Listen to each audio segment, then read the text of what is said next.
Numa cerimónia histórica no Palácio de St. James, em Londres, Carlos III foi proclamado oficialmente rei do Reino Unido. Reino Unido chora a morte de Isabel II.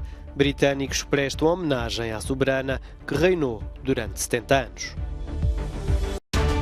Rússia tenta conter a rápida reconquista ucraniana na região de Kharkiv, mas aumentam os receios de retaliação na central de Zaporizhia.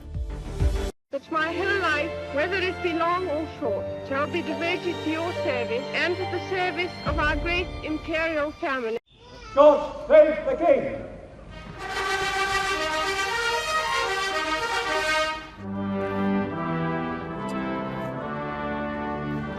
Numa cerimónia histórica transmitida pela primeira vez na televisão, Carlos III foi proclamado oficialmente rei do Reino Unido. No Palácio de St. James, em Londres, estiveram presentes a rainha consorte Camila, o novo herdeiro do trono, o príncipe William, a primeira-ministra Liz Truss e vários antigos chefes de governo. No primeiro discurso, o novo rei lembrou Isabel II. Of this great inheritance and of the duties and heavy responsibilities. Disse estar profundamente consciente da grande herança, dos deveres e pesadas responsabilidades de soberania que agora lhe são transmitidos. I shall strive to follow the inspiring example. Ao assumir as responsabilidades, vai esforçar-se para seguir o exemplo inspirador na defesa do governo constitucional, da paz, da harmonia e da prosperidade do povo do Reino Unido e dos territórios da Commonwealth em todo o mundo. O príncipe William, que agora assume o título de príncipe de Gales, foi a primeira testemunha a assinar o juramento do rei. Carlos III anunciou que o dia do funeral de Isabel II vai ser feriado em Inglaterra, no país de Gales, na Irlanda do Norte e na Escócia. A data do funeral ainda não foi confirmada.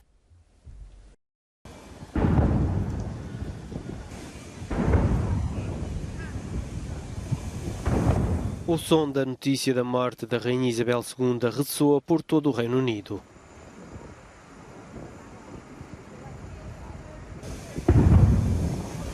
Os britânicos, conhecidos por serem pouco expansivos, juntaram-se aos milhares em frente ao Palácio de Buckingham, em Londres, onde, unidos, manifestaram o tributo e partilharam a dor de verem partir a soberana.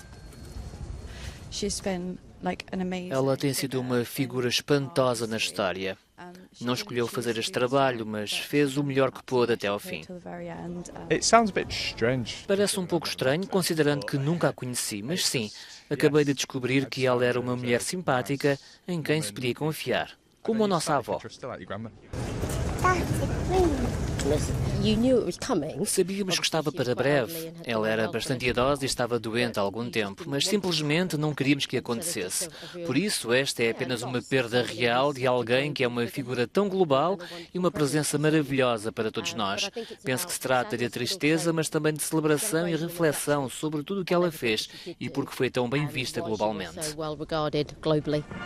Isabel II esteve no trono do Reino Unido durante 7 décadas, tornando-se no monarca britânico com o mais longo reinado da história do país. Tornou-se num símbolo de estabilidade num mundo em constante mudança. Sempre a admirei pelo que ela fez pelo país, pela Commonwealth e pelo mundo. Ela foi um exemplo incrível de dedicação. Para as crianças, ver alguém que é tão dedicado é espantoso. Todas as pessoas continuam a dizer o quão surpreendidas e o quão tristes estão. Ela tem sido uma parte da vida de todos, por isso, este é o momento de celebrá-la. O corpo de Isabel II permanece ainda no castelo de Balmoral, na Escócia. A data oficial das exéquias ainda não foi anunciada, no entanto prevê-se que ocorram mais de 10 dias após a sua morte. 18 ou 19 de setembro, Isabel II deverá ser sepultada ao lado do pai na capela memorial do rei Jorge VI, no castelo de Windsor. Poucos monarcas no Reino Unido foram tão amados quanto Isabel II. O reinado da filha de Jorge VI prolongou-se por 7 décadas, passou por várias gerações, viveu diferentes períodos marcantes da história, incluindo guerras e crises económicas. Muitos dos súditos estão-lhe agradecidos. Ela foi uma constante na vida da nação, sempre inspiradora. Foi alguém que em 1947 tinha feito um juramento de servir toda a sua vida e o fez de forma tão brilhante pelo Reino Unido e pela Commonwealth que ela cuidou de forma única e de uma forma tão especial. Isabel II foi amada no Reino Unido e nos 14 estados onde serviu como chefe de Estado. Há algumas vozes a defender ser já tempo de fechar o capítulo da monarquia, mas no futuro imediato há um novo rei. A rainha desejava que o rei Carlos a sucedesse e ele assim vai fazer. Foi um particular sucesso, um triunfo.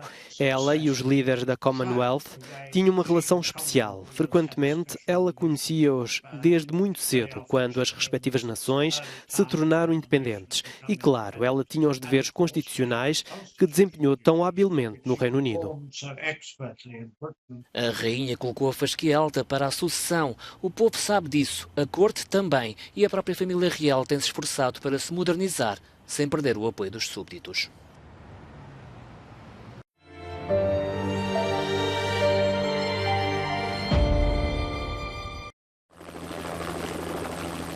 A Ucrânia contra-atacou e a rápida reconquista de localidades na região de Kharkiv terá apanhado a Rússia de surpresa, que decidiu reforçar a presença militar na zona.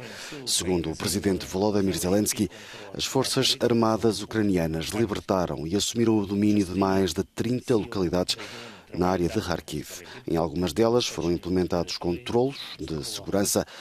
Zelensky assegura que o país está a assistir ao regresso da bandeira ucraniana.